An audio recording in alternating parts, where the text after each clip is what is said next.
निर्मला की नई नई शादी हुई थी। उसकी ससुराल में निर्मला 3 लोग थे। निर्मला, उसका पति और उसका देवर। निर्मला का पति एक बिजनेसमैन था और काम के सिलसिले से अक्सर कई दिनों के लिए शहर से बाहर चले जाते थे।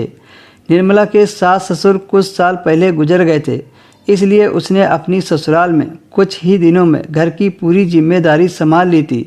और निर्मला के देवर की उम्र 17 साल की थी, इसलिए निर्मला को लगता था कि वो अभी बच्चा है। लेकिन एक दिन जब निर्मला अपने देवर के लिए चाय लेकर गई तो वह उस वक्त सो रहा था।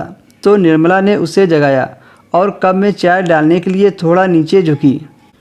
तब निर्मला ने ध्यान दिया कि उसके देवर की नज़र सीधा निर्मला के छाती पर थी।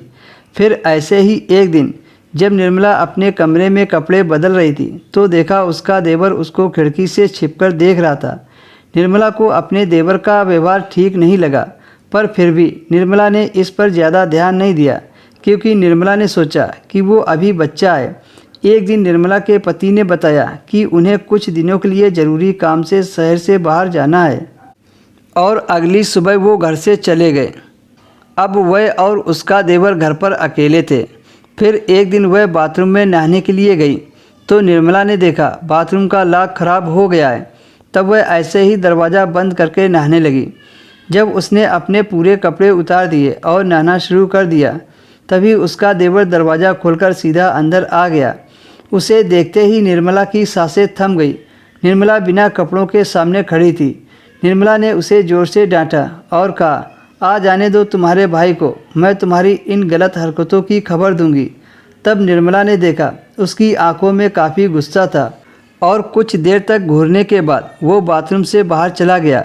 अगले दिन जब निर्मला बाजार से घर वापस आई और अपने कमरे का दरवाज़ा खोला तो जो उसने देखा उसे देखकर निर्मला की तो रूह कांप गई। निर्मला ने देखा कि अपने कमरे की टीवी पर उसके नहाने से लेकर कपड़े बदलने तक की वीडियो चल रही है। निर्मला को समझने में ज़रा भी देर न लगी कि यह सब किसने किया है। निर्मला गुस्से में सीधा अपने देवर के कमरे में गई तो देखा उसका देवर राज मज़े से बेड पर लेटा हुआ था।